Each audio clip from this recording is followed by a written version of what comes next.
welcome. This is episode 1 of the Word Vomit podcast. Hope you like that title.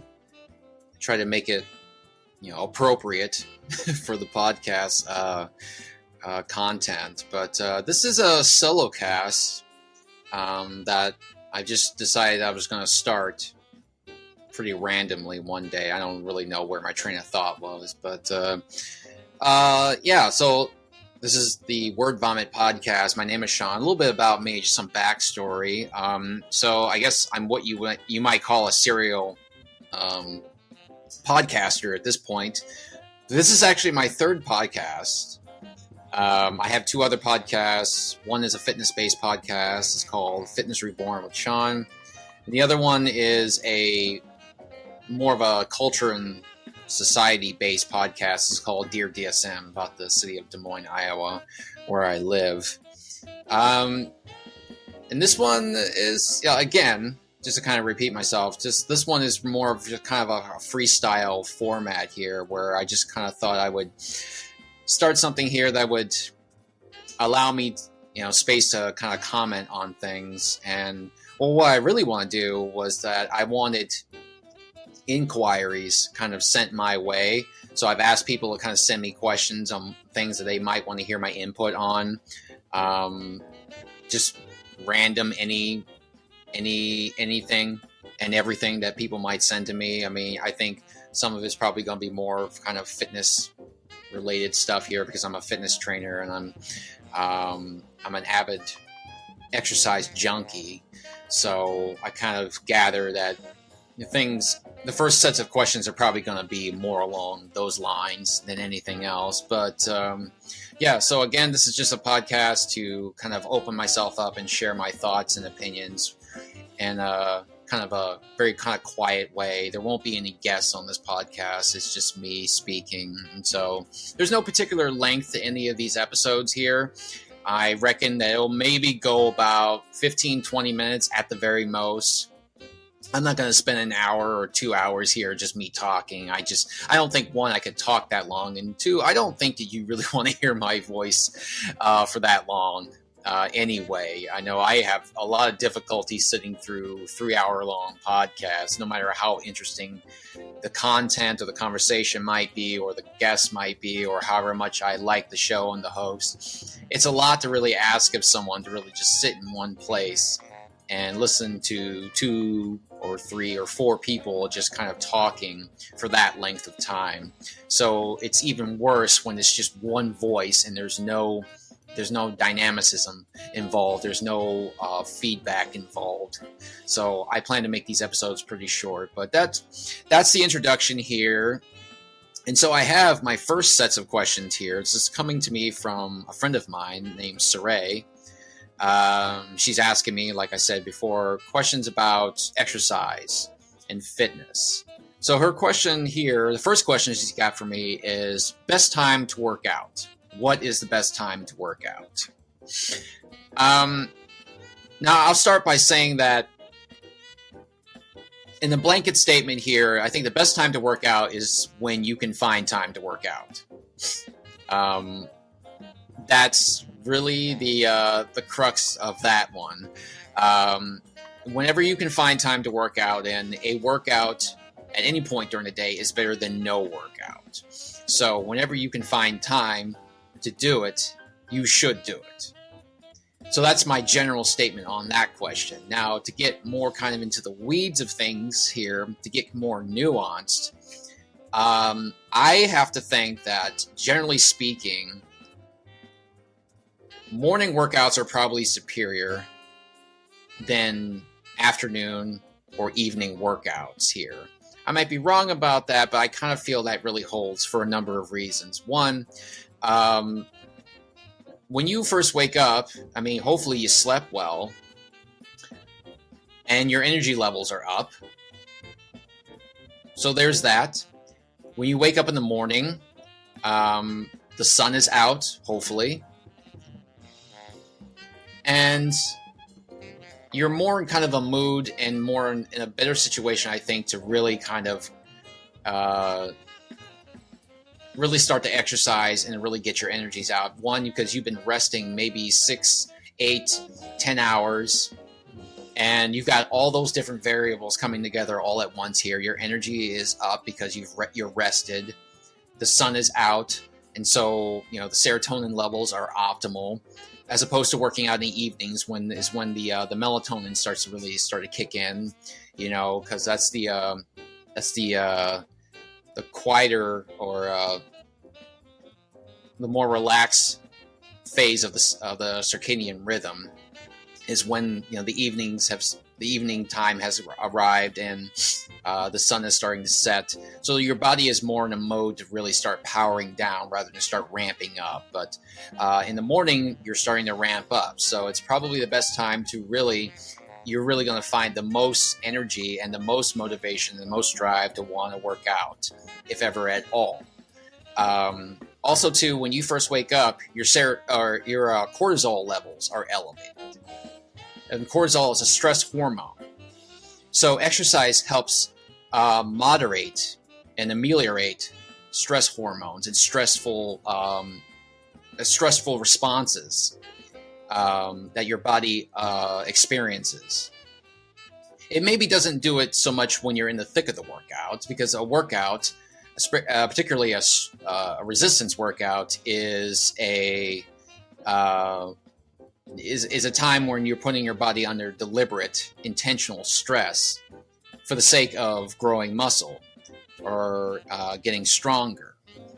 So I think your cortisol levels will probably be elevated in that case as well, because you are intentionally elevating it through intentional, stressful workouts.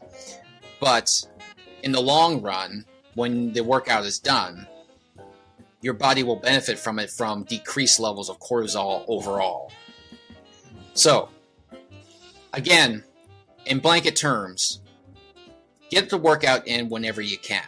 If you don't have time in the morning, or you really just struggle getting any kind of motivation in the morning, and morning workouts just are not your thing, then by all means, do it later in the day. Do it in the afternoon, do it on a lunch break, which is what a lot of people do.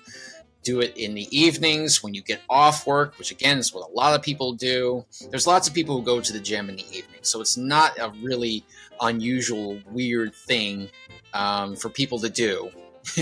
It's very common to see crowded gyms in the evening hours, particularly after 5 o'clock. The early part of the day and the late part of the day is usually when gyms tend to be most populated.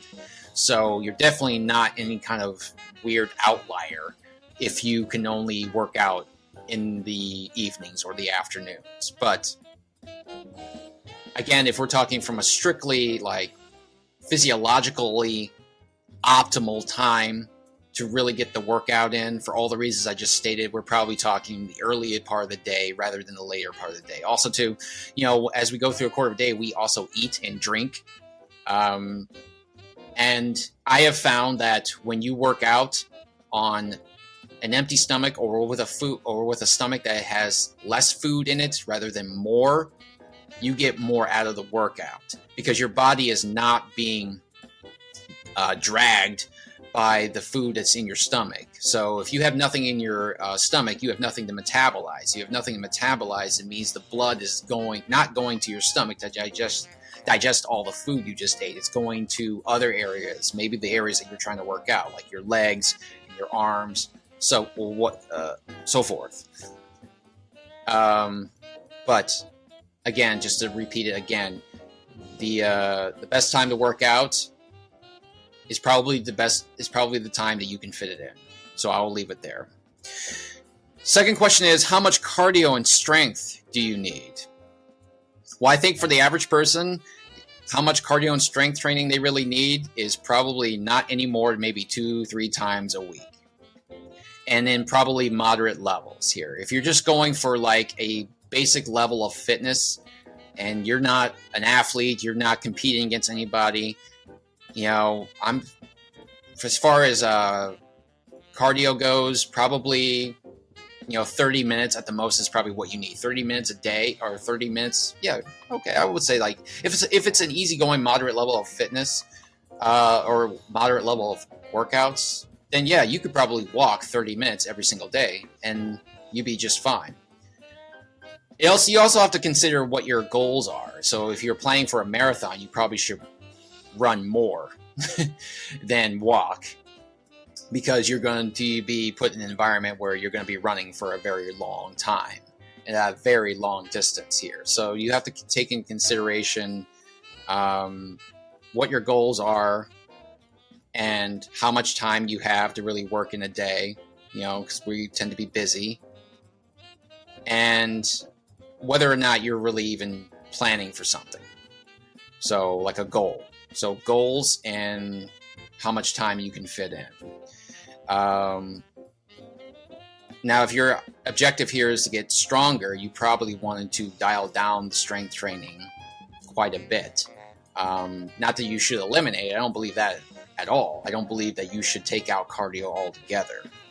And actually, I think that cardio will help aid in muscle growth, because when you do more cardio, you are creating more capillaries in your blood system. You're making the run of the blood through your body much more efficient. You're giving yourself a much more efficient cardiovascular system. This is what's called the runner's pulse. People who do a lot of cardio, people who run a lot, they tend to have a very low natural pulse because their cardiovascular system is so much smoother and efficient. It doesn't need to beat very hard to get the needed amount of oxygen to the body. So it goes at a very slow rate. So in that way, because your body is supplied with blood a lot more efficiently, I think it actually helps grow the muscles rather than take away from it. Now, there is there's kind of a limit to everything here. If you do too much cardio, then yeah, it probably will take you into a catabolic state, which is where your muscles will start to deteriorate rather than grow. So I would say for most people here, 2-3 times a week in both strength training and cardio is probably all they really need, absent any real goal or any kind of competition they might be preparing for. So if you're just going for, losing a little bit of weight or getting a little bit stronger, or getting a little bit healthier, that's all you really need, honestly, if I'm being completely frank with you. So now I have a question about age and fitness here. Well, that's a funny question here, because now, if you've been paying any attention here, the actor Ernie Hudson has been going viral all over the internet because he's 79 years old and he looks absolutely incredible for his age. He showed up at some Ghostbusters premiere with a tight shirt on, and he just looked ripped. He did not look anything like we would typically associate a 79-year-old man to really look like. And now he's just going all over the place in the internet. And he's getting interviewed because of his level of fitness, not because of his movies, because of his level of fitness. And he's, Men's Health magazine is taking tours of his gym and his refrigerator and all that stuff. And it's just insane. How much attention he's gotten just by looking incredible and being incredibly fit, especially for a man his age. Now, it might seem like, of course, a lot of the stuff on the internet you hear going around now is like, well, he really hit the genetic lottery, to look that good for his age here. Well, and now we're learning, as it should have been obvious from the very beginning here, is like he didn't hit any genetic lottery. He looks that way because he has been doing the right things for a very long time. What we see now is the product of many, many years of hard work and dedicated work and staying on top of his physical health. It's not an accident. It's not a gift from God. It is work. So if you want an example of how aging gracefully can really do wonders for you, or how you can age gracefully and living a good, healthy life can do wonders for you in the long run and help you fight off a lot of these things that people dread as they get older, like getting sick all the time, falling down all the time, getting hurt, not being able to walk, not being able to get upstairs, not being able to take care of themselves, and this man at an age where most of us are starting to move into nursing homes, he has become a sex symbol. It's really funny. I really struggle getting my head around it sometimes. Like, Ernie Hudson has been in movies for a very long time. I've been aware of him for a very long time. He's most famous for Ghostbusters, of course, playing Winston. But he's been in movies for decades, for a very long time. Movies and film, movies and TV for a very, very long time. He's not new to this. And now, at almost 80 years old, he's probably more famous now than ever because he looks just absolutely incredible. He's become a sex symbol at 79 years old. Go figure, man. If that's not a great example of playing the long game, I don't know what is. But yeah. Again, if we're going to get more serious about this, if we have to think about working out and getting older, well, I would say, and this is something I have been doing, you really have to start to emphasize your recovery times once you get older, because you have to be aware of the fact that you are older, and recovery for me now is huge. I'm 41 years old. I know that recovery is just as important as the workout itself now. Maybe even more important. I don't feel very old. I have people telling me all the time that I don't look that old, but I know I am that old. You just can't erase the fact that you're in your 40s. And I know now things are different for me than they were when I was 21. I mean, I don't lose weight as easy as I used to, I don't, things just don't come together as quickly as it once did when I was in my 20s. There just is a real world difference between being 21 and 41. And I know that I don't recover from things quite as quickly as I did. I think I still recover pretty well, but I know that it's a slower process now than it used to be.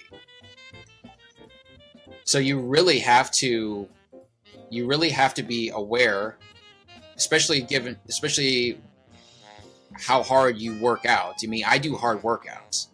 I used to be a gym rat. I used to go to the gym 5-6 times a week. I don't do that anymore. I don't even go to a gym at all anymore. I work out at home.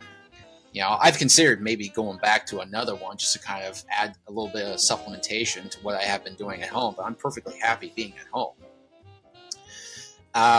But now I do strength training maybe about 2-3 times a week. Now, these are real heavy-duty workouts, and they're gut busters, but they're very limited in their duration. I'm maybe going about 30 minutes, maybe 45 minutes. It is full stop, hard go, and then in the days between, I rest. I let my body recover. You have to do that. You have to do it. You have to do it under any circumstances, really. No matter what age you are, you really have to prioritize recovery and sleep and nutrition and all that and all those things. This is one of the things that you really do realize as you're getting older, is that holistically, things count a lot more than they used to. It really counts for more when you take into consideration all the things that go into being a fit and healthy person, like the sleep, like the nutrition, the workouts, the mental health. All these things matter a lot more than just one or another. The cumulative effect enhances your life a lot more than any one will. So that's really I have to say on the age thing. So prioritize recovery and prioritize eating right. Prioritize sleeping. I know sleep can be hard for people. It's hard for me, just because when you have kids, sometimes sleep does not come very easily. But you do what you can with what you have, and nothing is ever perfect. And yeah, I guess that's really about all I have to say on that. So thank you to Sarai Majak. She submitted these questions. I hope I made some sense. I hope that was helpful. I'm always open to having more questions thrown my way on any subject matter, not just fitness. So I don't want this to become another fitness podcast. This is just, I want you to throw questions at me, ask me what I think, give commentary, anything at all. If you enjoy it, I'll be happy to do more of this. I suppose that I'll probably come into it at some point with more material of my own making, things I just want to speak on. But I don't know, that's kind of a haphazard way of doing it, just kind of like sitting around, I think, jotting down ideas. And, I'd rather have the interaction from you. I'd rather have people reach out to me and ask me questions on stuff. And like I've said in the Facebook post, the reel I made, it's like it can be really anything: fitness, current events, pop culture, I guess, if you want to do that, stupid stuff, anything. This is called the Word Vomit Podcast for a reason, because this is just me getting on this microphone and spitting, as best I can. But I do hope that I provide a healthy mixture of entertainment and education as much as I possibly can. That's what I tried to do with my other two separate podcasts. One is very educational and informative. The other one is really just kind of more like entertainment purposes. I wanted to have an educational aspect as well, but so far I'm interviewing a lot of musicians, and that's cool and everything. And, music and art is important. I love music. I love art. I love getting to know artists. But, I want more than just artists. Obviously, I want activists, entrepreneurs, politicians, average people. It's just, I like to keep things open as much as I possibly can, so this one and the Dear DSM podcast, I mean to keep them very not tied down with any specific agenda. I just kind of want things to come and flow as evenly, as nicely as possible. So yeah, I guess this is about time that I should start wrapping this up there. But if you have listened to this and you enjoyed it, go ahead and reach out to me. I'll put my email address in the show notes. And you can email me at will, and we'll start up a dialogue, or just throw me questions. But in either case, thanks for listening. You take care. Bye.